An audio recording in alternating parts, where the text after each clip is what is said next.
Corona virus की दूसरी लहर पहली लहर से काफी अलग है, आपको यह समझने की जरूरत है। 2020 को में जो कोरोना वायरस था वो अलग था और 2021 का कोरोना वायरस काफी बदल चुका है और इसीलिए ये बच्चों को भी अब संक्रमित कर रहा है और कई बार ये आरटी-पीसीआर टेस्ट में भी पकड़ा नहीं जा रहा। कल हमने आपको यह बताया था कि देश में इस समय ऐसे मामले आ रहे हैं जिनमें मरीज पॉजिटिव होता है लेकिन उसकी टेस्ट लगातार नेगेटिव टेस्ट रिपोर्ट जो है वो नेगेटिव आती चली जाती है। आप पॉजिटिव हैं, टेस्ट कराते हैं लेकिन टेस्ट की रिपोर्ट नेगेटिव आ रही है क्योंकि ये नया वेरिएंट नाक और मुंह से लिए गए सैंपल्स में पकड़ में नहीं आता, क्योंकि ये सीधे आपके फेफड़ों पर हमला करता है। इसलिए जब सैंपल नाक से लिया जाता है, मुंह से लिया जाता है तो वो सैंपल पकड़ में नहीं आता क्योंकि वायरस वहां होता ही नहीं है। एक स्टडी में यह बात सामने आई है कि इस समय जो कोरोना वायरस फैल रहा है वो 2 से 3 दिन में ही फेफड़ों को बर्बाद कर देता है और मरीज को अस्पताल में भर्ती होना ही पड़ता है, वो अस्पताल पहुंच जाता है, जबकि पहले ऐसा नहीं होता था। पहले कोरोना वायरस बहुत सीमित मामलों में ही फेफड़ों पर इस तरह का हमला करता था और इसमें भी उसे 7 से 10 दिन का समय लगता था, लेकिन अब 2 से 3 दिन लग रहे हैं, यानी अब बहुत तेजी से हमला कर रहा है। डॉक्टरों का कहना है कि आज अगर कोई व्यक्ति औसतन हर दिन 3 सिगरेट पीता है और इससे 20 साल में उसके फेफड़ों को जितना नुकसान होगा उतना नुकसान इस वायरस से सिर्फ 2 से 3 दिनों में हो जाएगा। सोचिए, अगर आप पिछले 20 साल से धूम्रपान कर रहे हैं और औसतन 2 से 3 सिगरेट पी रहे हैं, जितना नुकसान आपके फेफड़ों को 20 साल के धूम्रपान से होगा उतना ही नुकसान या उससे ज्यादा नुकसान ये वायरस 2 से 3 दिन में कर देगा। सोचिए ये नया वेरिएंट कितना खतरनाक है। सबसे बड़ी समस्या ये है कि ये वायरस टेस्ट में भी पकड़ में नहीं आ रहा। ऐसा क्यों होता है, अब आप सरल भाषा में समझिए ताकि आप इसके लिए अपने आप को तैयार कर सकें। हमारे देश में अभी वायरस की जांच के लिए आरटी-पीसीआर और रैपिड एंटीजन टेस्ट किए जा रहे हैं और ये दोनों ही पुराने तरीकों पर आधारित हैं। आरटी-पीसीआर टेस्ट में पहले वायरस के आरएनए को डीएनए में बदला जाता है और फिर नमूनों से यानी सैंपल से उसे कॉपी किया जाता है। अगर कॉपीज बनती हैं तो इसका मतलब होता है व्यक्ति कोरोना से संक्रमित है और अगर कॉपीज नहीं बनती तो रिपोर्ट नेगेटिव रहती है। अब इस नए वाले वेरिएंट में ऐसा ही हो रहा है, जिसकी एक वजह यह है कि यह पुराने वायरस की जीनोम सीक्वेंसिंग से मेल नहीं खाता और जब ऐसा होता है तो रिपोर्ट नेगेटिव आती है जबकि व्यक्ति पॉजिटिव है।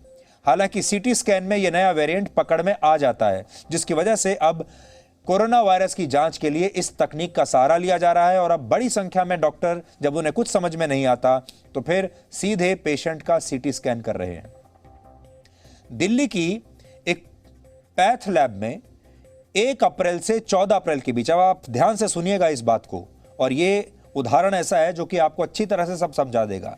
दिल्ली के एक लैब में 1 अप्रैल से 14 अप्रैल के बीच यानी 15 दिन के बीच में 1069 लोगों का सीटी स्कैन हुआ, लगभग 1100 लोगों का, जिनमें से 557 लोगों की रिपोर्ट पॉजिटिव आई, यानी आधे लोगों की रिपोर्ट पॉजिटिव आई। लेकिन हैरानी की बात यह है कि जब इन लोगों ने कोरोना वायरस की जांच कराई थी, आरटी-पीसीआर टेस्ट कराया था, तब इनकी रिपोर्ट नेगेटिव आई।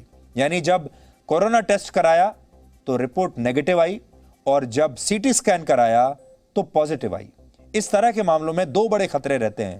पहला ये कि मरीज को बहुत देर से पता चलता है कि उसे कोरोना वायरस का संक्रमण हुआ है, जिसकी वजह से वो समय पर इलाज नहीं कर पाता अपना, और जब तक इलाज शुरू होता है तब तक बहुत देर हो चुकी होती है, नुकसान हो चुका होता है, फेफड़ों का बुरा हाल हो जाता है। और दूसरी बड़ी बात यह है कि ऐसा व्यक्ति पहले शुरुआत में खुद को नेगेटिव मानकर खुश होता रहता है, वो अपने काम पर जाता है, बाहर निकलता रहता है, लोगों से मिलता रहता है, कहीं भी आता है जाता है, जिससे वो इतने दिनों तक लगातार दूसरे लोगों को भी संक्रमित करता चला जाता है क्योंकि उसे खुद ये नहीं पता कि वो कोरोना पॉजिटिव है। धोखा देने वाले इस नए वायरस को समझाने के लिए आज हमने एक और बहुत खास वीडियो विश्लेषण आपके लिए तैयार किया है, जिसे देखकर आप ये समझ जाएंगे कि कैसे ये फेफड़ों पर हमला करता है और फिर कई बार जान भी ले लेता है। मैं आपको दिखाता हूं आज कि सीटी स्कैन में क्या चेंजेस आते हैं एक कोविड मरीज के।